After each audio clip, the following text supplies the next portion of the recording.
Friends எல்லாருக்கும் வணக்கம் இன்னைக்கு நம்ம நிக்கிஸ் கிச்சன்ல தீபாவளி ஸ்பெஷல் பூந்தி லட்டு எப்படி பண்றதுன்னு பார்க்கலாம் ஸ்வீட் அப்படினாவே எல்லாரோட மைண்ட்லயும் முதல்ல வரது என்னன்னு பாத்தீங்கன்னா பூந்தி லட்டு தான் நமக்கு பூந்தி லட்டு பிடிக்காதவங்க யாருமே இருக்க முடியாதுன்னு சொல்லலாம் சோ இந்த டேஸ்டான லட்டுவை எப்படி பண்றதுன்னு இன்னைக்கு ரொம்ப குயிக்கா இன்னைக்கு உங்களுக்கு செஞ்சு காமிக்க போறேன் சின்ன சின்ன டிப்ஸ் நீங்க ஃபாலோ பண்ணீங்க அப்படினா ரொம்ப நாள் வச்சு சாப்பிட்டீங்கனாலும் அதே சாஃப்ட்டான லட்டு நீங்க சாப்பிட்டுட்டே இருக்கலாம் இப்போ குயிக்கா எப்படி பண்றதுன்னு பார்த்தறலாமா வீடியோக்குள்ள போறதுக்கு முன்னாடி நம்ம சேனல் நிக்கிஸ் கிச்சன் இன்னும் சப்ஸ்கிரைப் பண்ணாத நண்பர்கள் ப்ளீஸ் சப்ஸ்கிரைப் பண்ணிக்கோங்க கூடவே இருக்கிற பெல் சிம்பலையும் கிளிக் பண்ணிக்கோங்க தொடர்ந்து உங்களோட பெரிய சப்போர்ட்டை எனக்கு கொடுங்க இப்போ வாங்க குயிக்கா வீடியோக்குள்ள போயிரலாம் லட்டு பண்றதுக்கு நான் இன்னைக்கு 1 கப் கடலை மாவு எடுத்துர்க்கேன் இப்போ இந்த பவுல்ல சேர்த்தறலாம்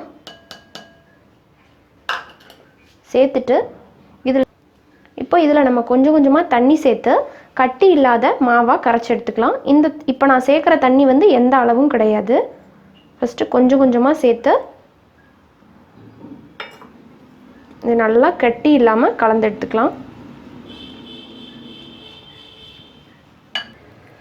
இப்போ நல்லா கரைச்சாச்சு பாருங்கள் மாவோட கன்சிஸ்டன்சி இந்த அளவுக்கு இருக்கணும் இதுதான் வந்து சரியான பக்குவம்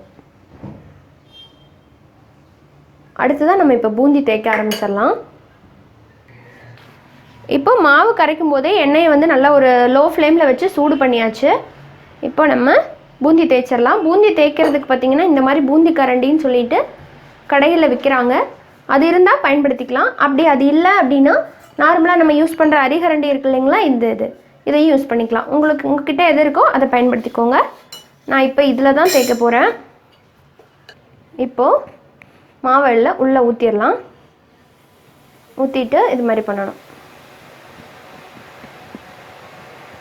சோ இது வந்து அதிகபட்சம் ஒரு நிமிஷம் இருந்ததுனாவே இது சரியா இருக்கும் பூந்தி வந்து அந்த நவுத்த மாதிரி இருக்கணும் அந்த ஸ்டேஜ்லயே நீங்க எடுத்துறணும் ரொம்ப மொருவலா போயிடுச்சுனா நல்லா இருக்காது லட்டு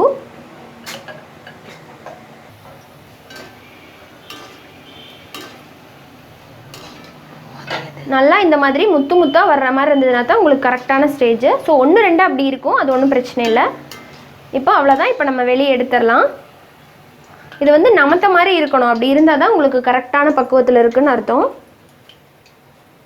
சோ எல்லா பூந்தியும் நம்ம வெளிய எடுத்துறோம்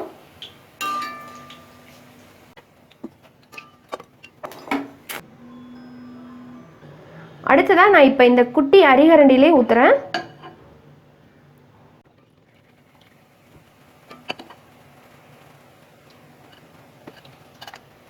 கரெக்ட்டா ஒரே நிமிஷம் மட்டும் விட்டுட்டு பூந்தியை வெளிய எடுத்துருங்க இப்போ இதே மாதிரி நான் எல்லா பூந்தியும் போட்டுறேன் அடுத்ததா சக்கரை பாகு காய்ச்சிக்கலாம் அதுக்கு ஒரு panல 1 கப் சக்கரை சேர்க்கறேன் அதே கப் எந்த கப்ல வந்து நீங்க கடலை மாவு எடுத்தீங்களோ அதே கப்ல சக்கரை எடுத்துக்கோங்க அப்புறமா அதே கப்ல தண்ணி சேர்த்துக்கலாம் தண்ணி வந்து 1 கப்புக்கு 1.5 கப் அளவுக்கு தண்ணி சேர்க்கறேன்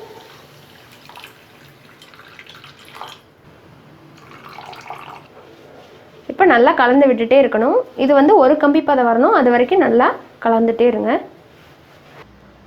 இப்போ பாகு ரெடி ஆயிட்டு இருக்கிற டைம்ல நம்ம செஞ்சு வச்ச பூந்தி இருக்குல்லைங்களா அதுல ஒரு கால்வாசி மட்டும் எடுத்து கொஞ்சமா நம்ம மிக்ஸி ஜார்ல போட்டு ஒரு சுத்து மட்டும் விட்டு எடுத்துக்கலாம் நம்ம உருண்டை பிடிக்கும்போது நல்ல ஒரு பைண்டிங் கிடைக்கும் அதுக்காக தான் இப்படி பண்றோம் இப்போ பாருங்க இந்த அளவுக்கு அரைச்சு எடுத்தாச்சு இப்போ இதையும் நம்ம உள்ள போட்டுறலாம் போட்டுட்டு அடுத்து வந்து பாகு கிட்டத்தட்ட ரெடி ஆயிடுச்சு அதை பாப்போம் இப்போ பாருங்க பாகு வந்து நல்லா ஒரு கம்பி பதம் வந்துருச்சு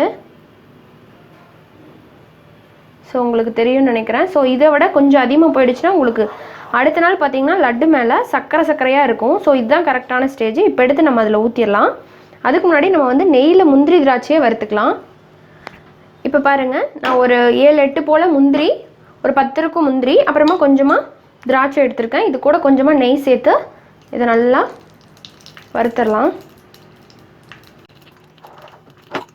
இப்போ இது வறுபட்டுருச்சு ஓரமா வச்சிரலாம் இப்போ நம்ம சக்கரை பாக உள்ள சேர்த்தறலாம்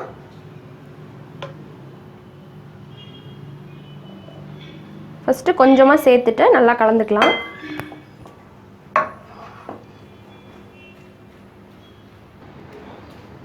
இப்போ அடுத்ததா மறுபடியும் கொஞ்சம் சேர்க்கறேன் நம்ம இப்படி ஏன் பண்ணுறோம் அப்படின்னா, இன்கேஸ் பிகினர்ஸாக இருந்தீங்க அப்படின்னா பாகு வந்து கொஞ்சம் அதிகமாக போனால் கூட நம்ம வச்சிடலாம். ஆனால் நம்ம வந்து சர்க்கரை பாகு ரெடி பண்ணிவிட்டு அதுக்குள்ளே பூந்தியை போட்டோம் அப்படின்ட்டா இன்கேஸ் பத்தலை அப்படின்னா நம்ம உடனே நம்ம சடனாக பூந்தி ரெடி பண்ணிகிட்டு இருக்கணும். ஆனால் இப்படி பண்ணிங்க அப்படின்னா உங்களுக்கு ரொம்ப ஈஸியாகவும் இருக்கும், டக்குன்னு வேலை முடிஞ்சிடும். அதே மாதிரி இந்த பூந்தி வந்து நல்லா இந்த சர்க்கரை பாகை வந்து நல்லா அப்சர்வ் பண்ணணும், அதுக்கு கொஞ்சம் டைம் விடணும். நல்லா உறிஞ்சிக்கிச்சு அப்படின்னா தான் உங்களுக்கு ஒரு வாரம் வச்சுருந்தீங்கனாலும் லட்டு வந்து ரொம்ப சாஃப்டாகவே இருக்கும். நீங்கள் இப்போ பார்த்தா ஈரப்பதமாக இருக்குது அப்படின்ட்டு இந்த டைமில் உருண்டை பிடிச்சி வச்சிட்டிங்க அப்படின்னா இன்னும் 2-3 நாள் கழித்து பார்த்திங்கன்னா ரொம்ப ஹார்டாக இருக்கும் லட்டு.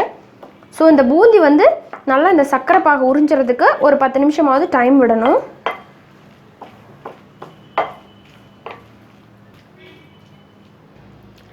இப்போ பாருங்கள், நல்லா இப்படி கலந்து விட்டதுக்கப்புறமா இதில் நல்ல வாசனைக்காக ஒரு 4 ஏலக்காவை ட்ரை ரோஸ்ட் பண்ணிவிட்டு கொஞ்சமாக சர்க்கரை சேர்த்து அரைச்சிருக்கேன். இப்போ அதையும் உள்ளே போட்டுடலாம். அதோடவே நம்ம வறுத்து வச்சுருக்கிற முந்திரி திராட்சை அதையும் அந்த நெய்யோடவே உள்ளே சேர்த்துடலாம். சேர்த்துட்டு நல்லா கலந்து விட்டுடலாம். லைட்டாக இந்த கரண்டிலேயே அப்படியே லைட்டாக மசிச்ச மாதிரி பண்ணிக்கோங்க. இது வந்து இப்போ ரொம்ப ஹாட்டாக இருக்குது. ஸோ நம்ம ஊற்றின அந்த பாகையெல்லாம் நல்லா உறிஞ்சிட்டு கொஞ்சம் நல்லா ஆறுனதுக்கப்புறமா நம்ம உருண்டை பிடிக்க ஆரம்பிக்கலாம். ரொம்பவும் ஆறிடக்கூடாது. ஸோ கொஞ்சம் எல்லாம் சூடுன்னு சொல்லுவாங்க இல்லைங்களா, அந்த ஸ்டேஜ் வரைக்கும் நம்ம விட்டால் போதும். அதுக்கப்புறமா உருண்டை பிடிக்கலாம். ஸோ இப்போ பார்த்தீங்கன்னா லட்டு வந்து நல்லா பிடிக்கிற அளவுக்கு சூடு குறைஞ்சிருச்சு. இப்போ லைட்டான சூடில் தான் இருக்குது. ஸோ இந்த ஸ்டேஜில் நம்ம லைட்டாக நல்லா உள்ளங்கையில் நல்லா அழுத்தம் கொடுத்து இதை நல்லா இப்படி உருட்டிக்கலாம். பார்த்தீங்கன்னா இந்த அளவுக்கு லட்டு நல்லா உருட்டுறதுக்கு வருது. ஸோ இந்த மாதிரி பிடிச்சி வச்சிடலாம்.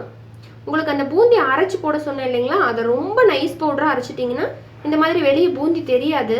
ஸோ கடல மாவு லட்டு மாதிரியே இருக்கும். பெசன் லட்டு இருக்கு இல்லைங்களா, அது மாதிரி போயிடும். ஸோ பூந்தி லட்டு அப்படின்னா அங்கங்கே பூந்தி தெரிஞ்சால் தான் நல்லாயிருக்கும். ஸோ இந்த மாதிரி பண்ணிக்கோங்க. ஸோ இப்போ இதே மாதிரி நான் எல்லா உருண்டையும் பிடிச்சிடுறேன். அவ்வளோதாங்க, லட்டு பிடிச்சாச்சு. பாருங்கள், சூப்பரான பூந்தி லட்டு ரெடி.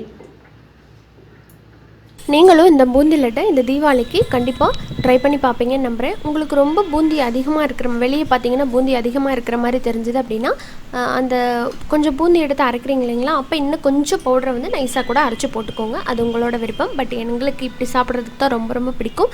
ஸோ இதை ஒரு வாரம் வச்சு சாப்பிட்டிங்கனாலும் அதே சாஃப்டில் அப்படியே இருக்கும். நான் சொன்ன இந்த மெத்தடை ஃபாலோ பண்ணிங்கன்னா கண்டிப்பாக ட்ரை பண்ணி பாருங்கள். பிடிச்சிருந்தா லைக் பண்ணுங்கள். யூஸ்ஃபுல்லாக இருக்குதுன்னு நினச்சிங்கன்னா ஷேர் பண்ணுங்கள். இந்த வீடியோஸ் பற்றின கருத்துக்களை மறக்காமல் எனக்கு கமெண்ட் செக்ஷனில் கமெண்ட் பண்ணுங்கள். இன்னொரு இன்ட்ரெஸ்டான அன்ஹெல்தியான ரெசிபியோடு உங்களை சீக்கிரமாக வந்து மீட் பண்ணுறேன். நன்றி, வணக்கம்.